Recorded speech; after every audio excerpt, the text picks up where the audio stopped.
Well, according to Ag Department calculations, U.S. farmers could end up planting more corn than expected. Corn planters could continue rolling over ground previously meant for soybeans.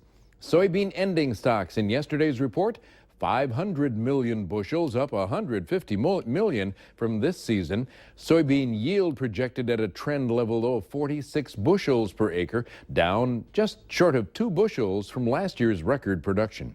Corn ending stocks for 2015-2016, 1.7 billion, down 105 million from last year. U.S. corn yield at 166.8 bushels per acre, 4.2 bushels less than last year's record production.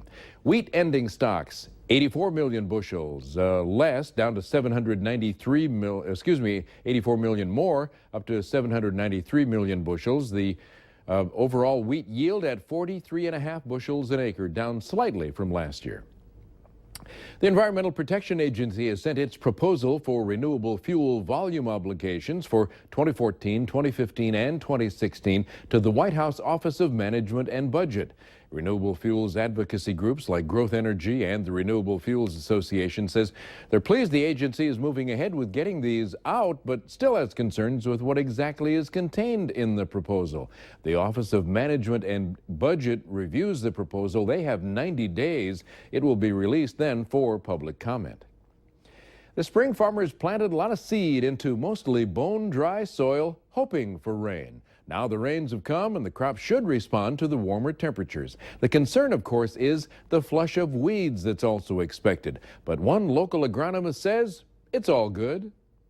By the time we can get in the fields and not leave ruts, we're going to have all those weeds up. They're going to be growing vigorously. They're going to be easier to kill, and that's going to be a good deal because then we can clean them all out. We do foliar feeding when we do our herbicide sprays so that we can help the plant plus help kill the weeds, and boy, we've had excellent luck with that, and it just makes it so that it's a lot cleaner and the crop itself is a lot more aggressive going after the sunlight after that. Well, to meet the challenges of the increase in herbicide-resistant weeds, there are some new products available. But with innovation comes new challenges, and those challenges are being researched at NDSU. There is some new technology coming called dicamba-resistant soybean, and even 2,4-D resistant soybean. The use of ammonium sulfate with herbicides has been kind of a no-brainer. We just do it because it overcomes hard water and it helps the herbicide do more in the plant. Well, ammonium sulfate and dicamba, they don't get along so well. In fact, ammonium sulfate increases the volatility of dicamba. So they would prefer, in fact, they're restricting the use of ammonium sulfate to use with this chemistry. So if you can't use ammonium sulfate, what are you going to use to condition the water and remove the antagonistic ions?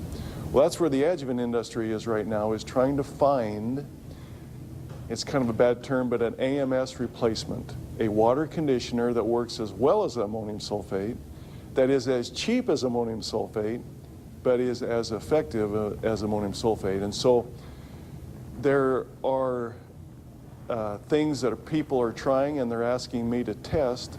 And so it's kind of an open book right now. We know what we have to do, but it's going to take some time to get there to the point where we have some good products that don't cost a lot of money, but yet are good at conditioning water and removing those antagonistic ions in the water. Now, like the adjuvant testing, some of those products are also being tested and raised right here in the valley. Doing some seed production on Xtend soybeans, the dicamba, along with Enlist, and that's the LibertyLink 2,4-D soybeans. Both excellent technologies. They're, it's old herbicides, old technologies. We're co-oping together into the plant, and I think, barring we need some foreign approvals yet to get them so we can sell them in the grain trade. And it sounds like hopefully those will come this summer sometime so we can sell these for next year in 2016. So again, development and production of new products being done right here in the valley. Stewardship Wednesday now, staying ahead of the curve in animal care. Well, Brown pastures have been the rule until this week. With our recent rain, pastures which were slow to green with poor grazing are now becoming like many lawns, lush and green. The food source for cattle likely going to exhibit rapid growth. With rapid grass growth comes an infrequent but perennial pasture problem.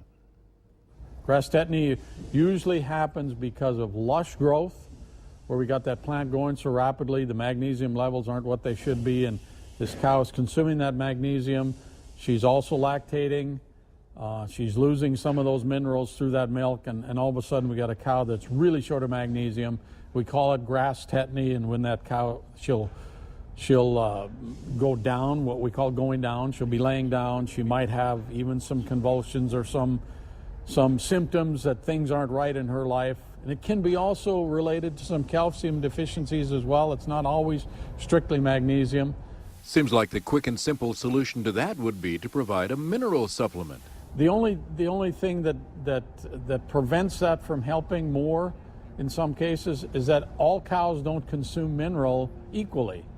You have some cows that never go to the mineral feeder and others that overconsume mineral. So while you may have extra magnesium in the mineral to try and prevent grass tetany, some of the cows don't eat it anyway. Again, keep an eye out for grass tetany. Trade Promotion Authority failed in the U.S. Senate yesterday. A bill to give the president authority to finalize trade agreements with a simple up or down vote by Congress needed 60 votes to get out of the U.S. Senate. It went down 52 to 45.